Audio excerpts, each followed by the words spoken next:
So I wanted to talk a little bit about Mass Effect, and I wanted to talk specifically about Mass Effect 1. When I was younger, my dad came home and he gave me Mass Effect 3. It was a game that I told him that I wanted when we were walking around the mall around GameStop. A couple days passed, and then he came home and he gave me the game. And I remember very little things about it. I know for a fact, though, that I never finished the game, and I couldn't remember why, but I remember that I kept it, and in all these years I still have it. And 2 years ago or so, a Mass Effect Legendary Edition came out that contained Mass Effect 1, Mass Effect 2, and Mass Effect 3. And I thought to myself, that looks really good, really interesting. Whenever I have time, I'm going to see if I can pick apart each game and play them, whenever I get some time. Fast forward to February of 2023, I am looking at my next project and what I'm going to be working on for the channel. And I decided maybe this is a good time to jump into Mass Effect, particularly Mass Effect 1, and start from the beginning. I hopped in, and already the tone was set for a very interesting experience.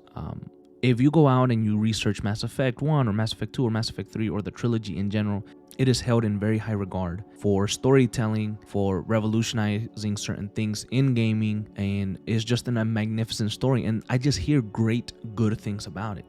I hopped into it, and just from the beginning, like I mentioned, I could tell there was going to be a unique story here. All of the lore of the Mass Effect world, everything that's behind it, all the history of it, it's very well done. Like, me just turning on the game, I can already tell that there is a world there that's very lived in with a lot of rich history. So there's so much to learn and so much to uncover. And one of the things that I really enjoyed about Mass Effect was whenever I was going into reading a log or reading something about the history of a certain species, the history of Earth, the history of different planets, there was a narrator. Now, right at this moment, I don't know who the narrator was, but he sounded really good. It sounded like it wasn't a dumb, like sometimes you get a narrator in a game and it sounds robotic or it sounds kind of lame or something like that. But this particular narrator, it sounded like I was reading a book, like somebody was reading a book to me, and it was just the most beautiful and calming voice there was. And it added another layer of world building to me. It made it more interesting. It made it seem like if I was one of these fighters, and I got on the computer and I looked something up, and when I opened it, it was telling me what it was. It felt like I was actually part of the world. And I think that's the main thing that I can take away from the game. It is so rich and so big that I really enjoy. I enjoy that I can talk to so many different characters, and I love that you are able to make choices. And then some of the characters that you start to meet, and you kind of start picking up on what's going on. The story itself is the driving force behind Mass Effect, in my opinion.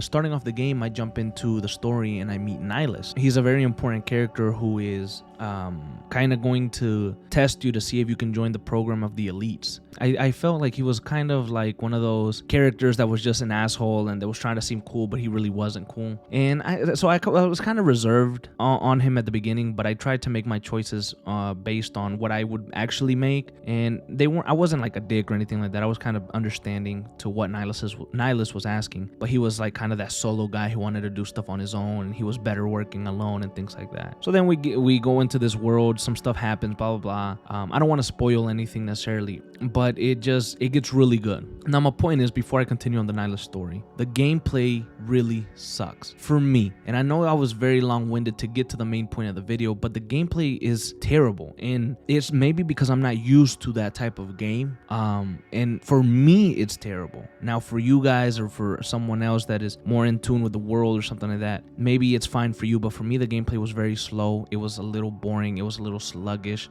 and I didn't really like that. And it sucks because I think gameplay obviously makes a video game, right? The only reason that I continued to play it, and I got maybe 3-4 hours in, and I know it's not much, but it was the story kept pulling me back in, and I want to know what happens. I want to know where it goes. I want to know what these characters are doing, and what's the conspiracy behind all of this. I want to know. I really truly do. And that's what kept dragging me, bringing me back into the game of Mass Effect, into the world of Mass Effect. Because the gameplay alone, if the story wasn't as good or as enticing, the gameplay alone would kill it for me. It's very different to what I'm used to, and I just wish the gameplay was a little bit more smooth. I wish that it was more easy to understand. And I think if you're, you could say, well, take the time and learn it if you truly want to. And that is something that I can consider doing. I wanted to take my time. I wanted to give it a chance. I played it for a couple hours. Maybe I played it a little bit too late in the day. Maybe it was around midnight, 1 a.m. Maybe I wasn't at my fullest with energy, so maybe that's what even made it more difficult. But I tried to just kind of get into it, but the gameplay was very... It was a tough thing to kind of overcome. Some of the controls are a little wonky as well. And that game might just contain one of my favorite stories of all time. Mind you, I have no idea, besides what I've played for Mass Effect 1, what the story is and what it entails. But I can almost sense that inside of that world, there is a beautiful and unique story that I might consider one of the best, if not the best of all time. That's how much potential I see in that Mass Effect game. I'm struggling to continue it or not, because I almost cannot handle the gameplay, but the story is just so damn good. And of course, I could look up just what happens in the story, or try to look up a cut of a movie that some other creator made out there and just put all the clips together, and you could do that, sure, but it's not the same thing as experiencing the game for yourself. And that's kind of where I'm at. I kind of wanted to I wanted to talk a little bit about that, the gameplay of Mass Effect, how you can have such a wonderful and beautiful story and it be brought down by the gameplay. And that's one of the things that I think is so important in gaming. You have to have good gameplay to go along with a good story. You can't just have one of each, because you're going to feel left out. You're going to feel like something isn't there. You're going to feel like it's half-baked. And those are the kind of things that sometimes we got to deal with when you're playing certain games. And really, I just wanted to talk a little bit about that and just kind of bring some light to it. What do you think? I wanted to get opinions as well. Like, should I try to continue the game?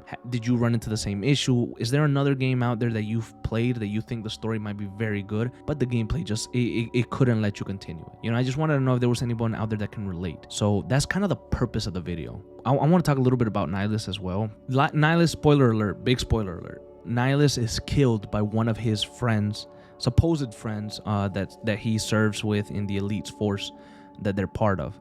I remember playing the game, and when I got to the point where Nihilus puts his guard down, I said, no way. Like, at this point, I didn't know if I liked Nihilus or not, but when I saw Nihilus put his guard down and they conversated, and Nihilus gives his back to the guy that he trusts, and the guy looks at him and says something and pulls his gun out. Oh my God. I started panicking. I was like, no, Nihilus, like, nah, bro, And that just goes to show that even with the little bit that Nihilus was in the story, they already built him very well. And the story was setting you up for something great. And I felt Nihilus's death, man. It set the tone for me. It set the tone for the game. It was extremely unexpected, and I was growing to like Nihilus even from the short bit of time that we spent together. He was a cool dude, and I want to avenge his death, but I don't know if the gameplay is going to be able to let me. Now imagine when I have to fight some heavy hitters and they're whooping my ass all over Mass Effect because I can't get a hold of the gameplay. I can't play it. But those were just some of the thoughts that I had on Mass Effect, and particularly Mass Effect 1. Maybe there will be another video down the line talking about how I did finish the game, but I don't know yet. I'm really, I'm split. I'm split beside continuing or not. Thank you though so much, guys, for taking the time to watch this video. If you enjoyed it, please drop it a like. Please let me know down in the comments. And if you enjoyed it enough, please hit the subscribe button.